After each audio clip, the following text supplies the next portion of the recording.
Une photo et un son, je dois dire, particulièrement horrible.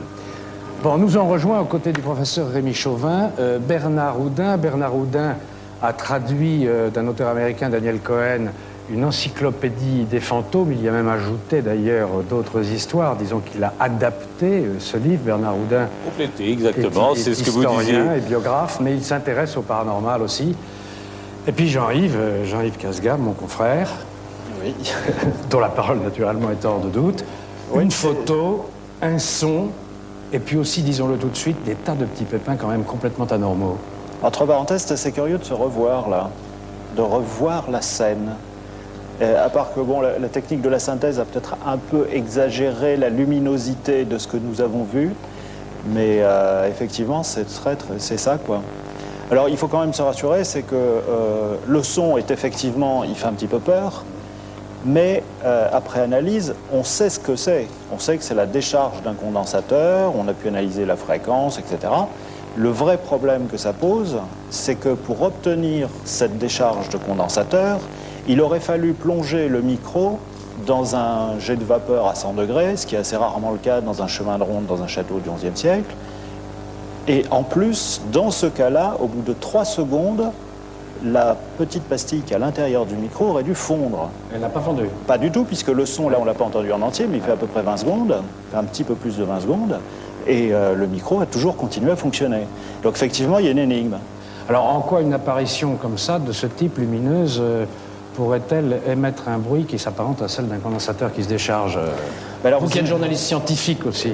Nous, on a quand même, vous imaginez, un petit peu envisagé un certain nombre de choses. Bon, la première impression en sortant, à part que c'était une émotion invraisemblable, hein, parce qu'il y a toute l'équipe, vous imaginez ce qui se passe. Il y a toute l'ambiance, là. Je suppose que Bernard Houdin y est sensible, parce qu'on a le château du Moyen-Âge, le baron qui est une figure quand même assez extraordinaire, la légende locale, l'histoire de Lucie, il y a tout ce qu'il faut pour tous les ingrédients du fantôme.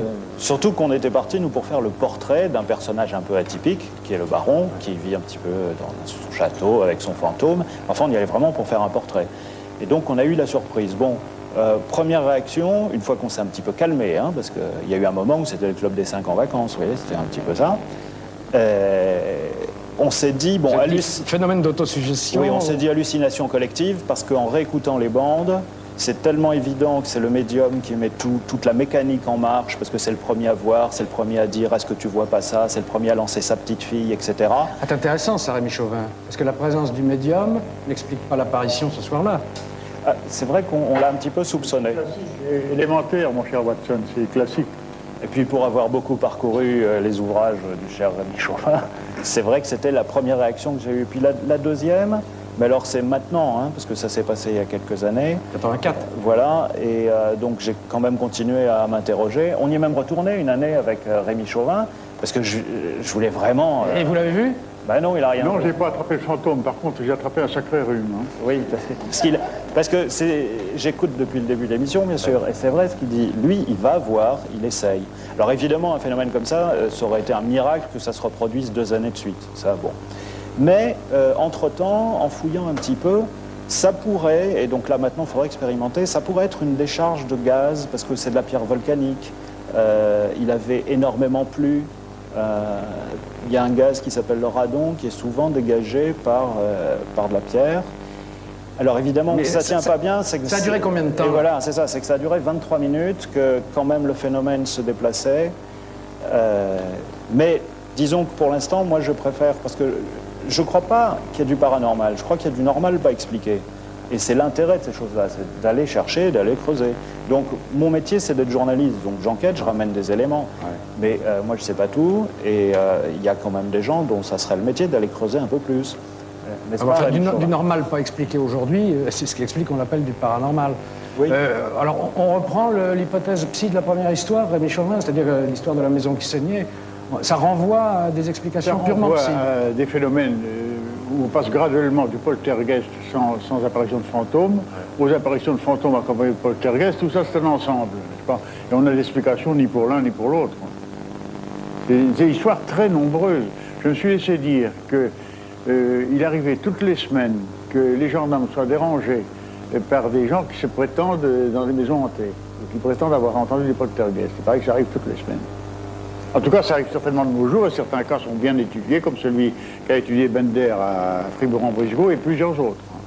Alors, vous qui connaissez bien la littérature, Bernard Oudin, sur ces problèmes de fantômes, ce serait intéressant de savoir s'il y a des phénomènes établis, en quelque sorte, de maisons hantées mais inhabitées, ce qui écarterait l'hypothèse psy. Vous me direz, il fallait bien qu'il y ait quelqu'un pour les voir. Oui, bien entendu, il y a eu des maisons inhabitées, mais il n'y a pas de constante dans ces histoires de fantômes. Enfin, il y a parfois des constantes et parfois des choses complètement différentes. Enfin, pourquoi est-ce que la plupart d'entre eux nous viennent d'Écosse? Oui, alors c'est ça. Bon, il y a des constantes, pas seulement d'Écosse.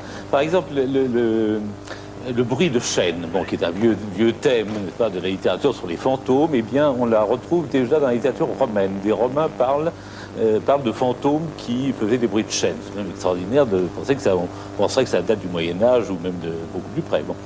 Alors, évidemment, vous avez une pléthore de fantômes, non seulement en Écosse, mais en France apparemment, ou en Allemagne, dans des vieux châteaux, des maisons inhabitées, etc., des cimetières, des endroits qui ont l'air appropriés. Puis vous en avez dans des endroits, vous êtes les derniers endroits où vous attendriez à voir des fantômes. On en a trouvé, enfin on en a vu, on a cru en voir, dans des sous-marins, dans des aéroports, enfin dans des endroits qui ont l'air tout à fait se prêter extrêmement peu à ces apparitions. Mais alors, vous, dans votre livre, vous publiez des photos, oui, alors où l'apparition est beaucoup plus visible. Alors, est-ce qu'il n'y a pas de la supercherie là-dedans? Ah bah ça, est-ce que les photos ne sont pas des superpositions? Les trois quarts, probablement toutes les photos de fantômes sont truquées. Elles se sont multipliées, il y en a eu des milliers au XIXe siècle, parce qu'au XIXe siècle, quand on a inventé la photographie, c'était des émulsions extrêmement lentes, on posait très longtemps, et les photographes se sont aperçus, et parfois d'ailleurs au départ ils n'ont pas compris, que si quelqu'un passait dans le champ, pendant que parfois allait fumer une cigarette parce que ça pouvait durer 10 minutes, tout d'un coup il voyait sur la plaque apparaître quelque chose, et certains, on pense même que certains photographes, avec la meilleure bonne foi du monde, ont cru avoir photographié des fantômes. Puis après, bien entendu, un certain nombre d'escrocs qui, eux, connaissaient cette particularité, mais alors que des tas de gens du public ne le savaient pas, ont exploité ça pour faire revivre des morts, réapparaître, etc. Ils faisaient des superpositions de photos, etc. Cela dit, il arrive qu'il y ait des photos dont je ne dirais pas qu'elles sont pas truquées, mais enfin qui ont vraiment été très étranges. Il y a par exemple, lui, il y a très peu d'années, il y a une quinzaine d'années, des touristes qui se trouvaient visiter un château à Greenwich, à côté de Londres. Bon, pas du tout style de château hanté, un château 18e. Et ce touriste a photographié un escalier à vis, grand escalier, où il n'y avait personne. Et sur la photo est apparue une main toute seule sur la rampe, dont on n'a jamais su très bien, un peu flou. Vous faites une blague du laboratoire, ça? Alors, non, semble-t-il non. Et c'est une photo très troublante. Il y a des choses qu'on ne s'explique pas bien et c'est amusant. Il a aussi d'ailleurs, Daniel Cohen, dans son livre, donne une formule que j'aime beaucoup. Il dit, il y a ceux qui croient aux fantômes et ceux qui n'y croient pas, mais curieusement, c'est ceux qui n'y croient pas qui en ont le plus peur. Tout à fait, oui. Tout à fait. Et ceux qui y croient pensent que c'est d'une présence souvent bénéfique, alors que ceux qui n'y croient pas seraient pas rassurés du tout à l'idée d'en voir. Moi, je retiendrai, pour conclure ce rapide débat, la formule de Jean-Yves. Il n'y a pas de paranormal pour moi, il n'y a que du normal pas expliqué. Il faut que cette discipline vraiment devienne une science, et non plus une activité maudite. Alors, vous avez l'air de penser que ça y est, on va y arriver, on va pouvoir... Je pense qu'on va y arriver, mais si vous me permettez, pour conclure, de rappeler que cet univers est vraiment extrêmement troublant et qu'il ne nous est connu qu'une manière très imparfaite.